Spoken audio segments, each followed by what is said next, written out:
Hello guys! Magandang gabi. Andito na naman tayong muli tayo ay magluluto ng isa na namang panibagong recipe.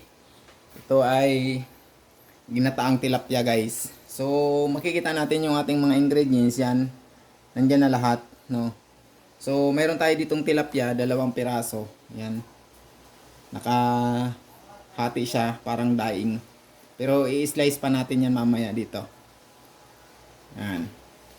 Tapos, syempre, mayroon tayong sibuyas, mayroon tayong bawang, mayroon tayong sili, mayroon tayong tanglad, tsaka mayroon tayong pitsay.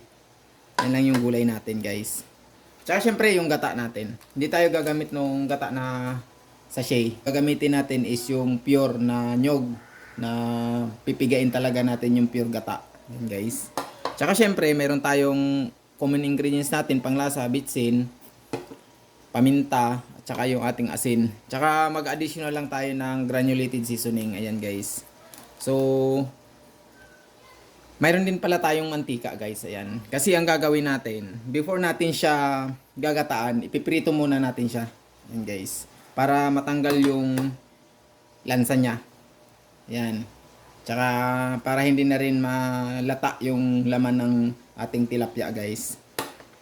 So guys, ang gagawin natin, ipiprepare muna natin yung ating mga sangkap guys. So katulad ng pitsay, slice natin, bawang, sibuyas, yan. Tsaka yung gata natin, ipipiga muna natin. And then yung ating tilapia, slice pa natin siya kasi masyado malaki pag iprito natin guys. Yan. So, prepare muna natin. So ayan guys, ito na yung ating tilapia. Yan, na-slice na natin. Yan, ang gagawin natin is lalagyan muna natin siya ng asin.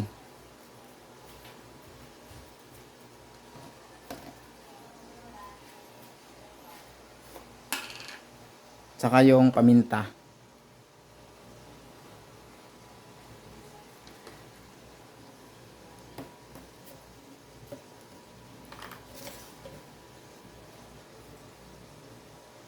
So, ang gagawin natin dyan guys, piprito pa natin siya guys.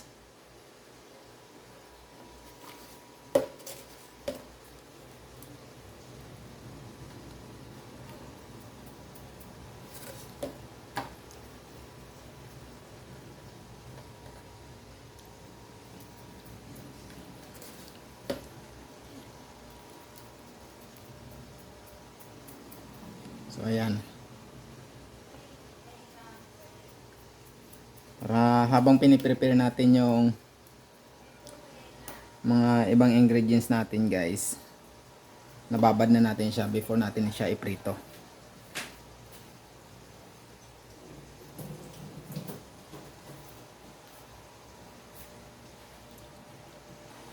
So guys, ito na yung ating mga ingredients na linis na natin at saka napiga na natin yung ating gata. Ayan guys. So ito yung gata natin, pangalawang gata.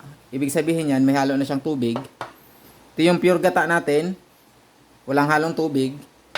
Tsaka ito yung ating sibuyas, sili, bawang, tanglad, at saka yung luya guys. Ito, hindi ko napakita kanina guys. Yan, hindi na natin binalatan. Tsaka syempre yung ating tilapia. Ito. Ayan, in-slice na natin. Nilagyan na rin natin ng paminta at saka asin, yung nakita nyo kanina guys. Yan, ready na siya iprito. At saka syempre yung ano natin, yung pitsay ito. Malinis na rin. So, ngayon mag-umpisa na tayo sa ating bagong recipe. So, ang gagawin natin ngayon ay magpiprito na tayo ng ating tilapia guys. Ito guys, oh.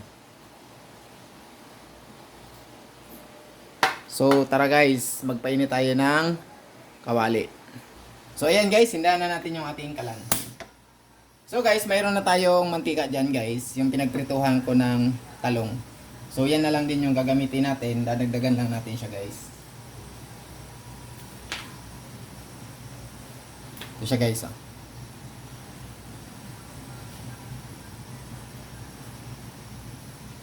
Yan.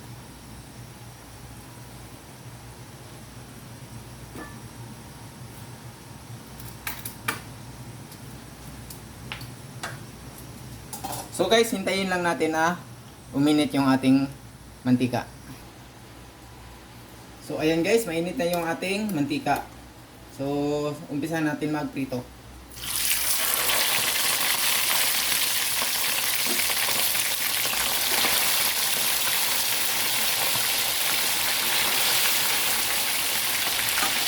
Ayan guys. Hintayin lang natin na mag-golden brown. So guys, ito na yung ating pritong tilapia guys. So ngayon, magpo-proceed na tayo sa ating next steps. So lalagyan na natin siya ng gata. So tara, umpisahan na natin guys.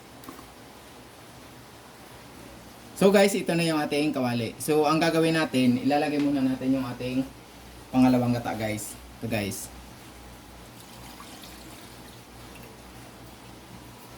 Tapos pakukuliin muna natin siya guys. Ilalagay na rin natin yung kanyang mga sangkap.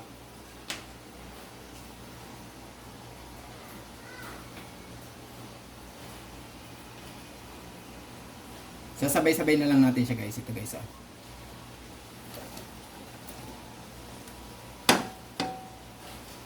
Ayan. Tsaka pakuliin muna natin siguro mga 2 to 3 minutes guys.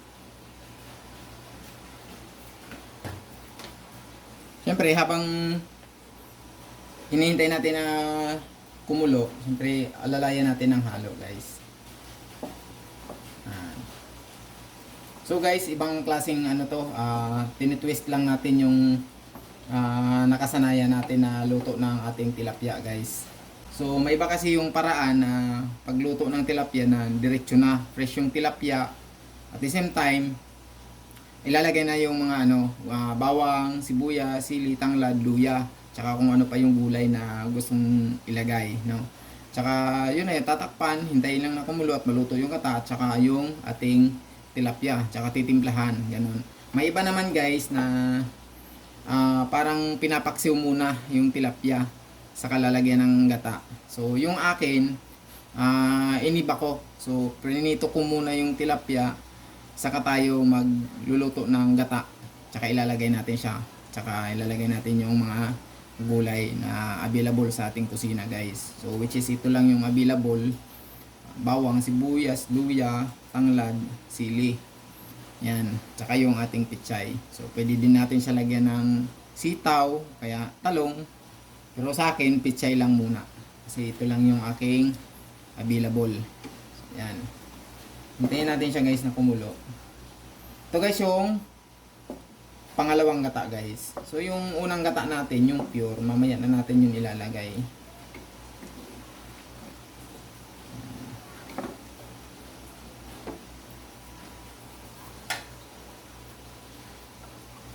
Tsaka guys, ilalagay na rin natin yung ating granulated seasoning. Ayan. Guys.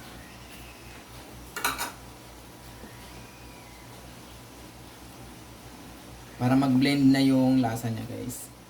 So wala pa tayong nilalagay dito na bitsin, asin at saka yung paminta. Dahil kanina dun sa isda natin, sa tilapia natin, naglagay na tayo doon ng paminta at saka asin.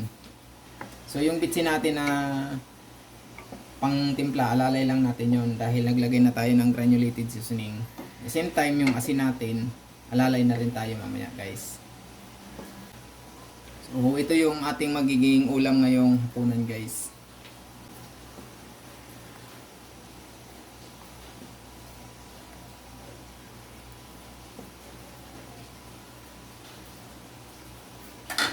So guys, ilalagay na natin yung ating pritong tilapia.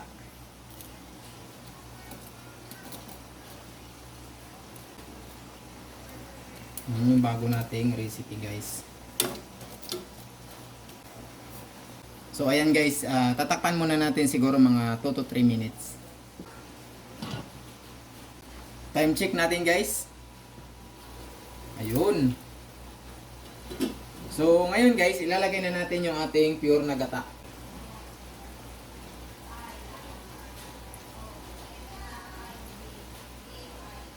So ayan guys. Masarap yan guys. So ayan. So wala pa tayong nilalagay dyan na asin, bitsin. Yan guys. Maliban dun sa kanina na nilagay natin sa pagprito natin guys. So takpan muna natin siya ulit.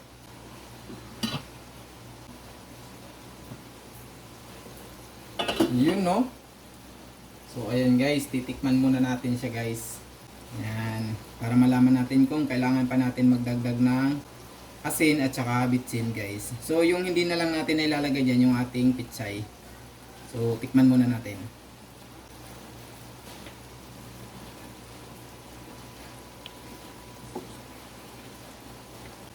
Sarap.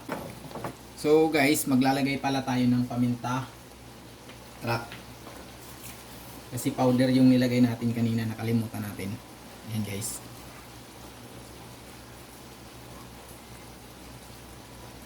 Tapos maglalagay tayo ng kaunting asin. Although masarap na siya guys. Pero maglalagay lang tayo kahit kaunti lang. Para naman doon masustain niya yung lasa ng ating pitsay guys. Ito lang siya guys. Tsaka kaunting bitsin na rin guys. So ayan guys, oh, sarap niyan.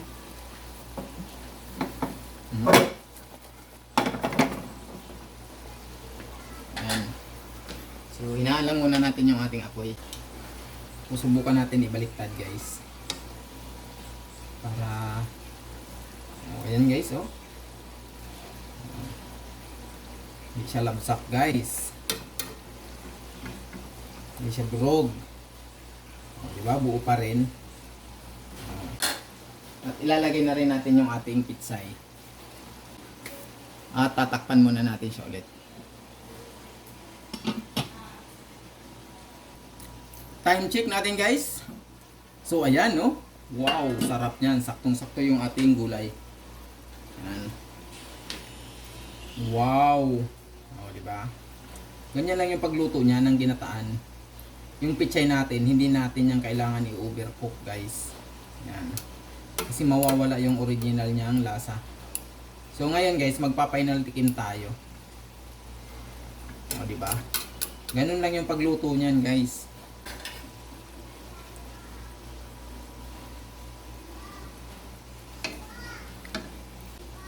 Sarap. Parang masarap ah. Okay ba yung luto ko ngayong gabi? Titikman natin sa ating partner. Final judgment, guys.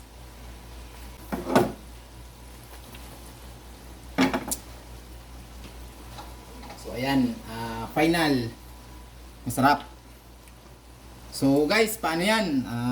Kakain na tayo at ito yung ating magiging ulam sa ating hapunan ngayong gabi guys. So paano yan guys? Abangan nyo na lang ulit yung aking mga video na i-upload sa ating YouTube channel guys. So tara, tayo ay kakain na ng ating hapunan guys.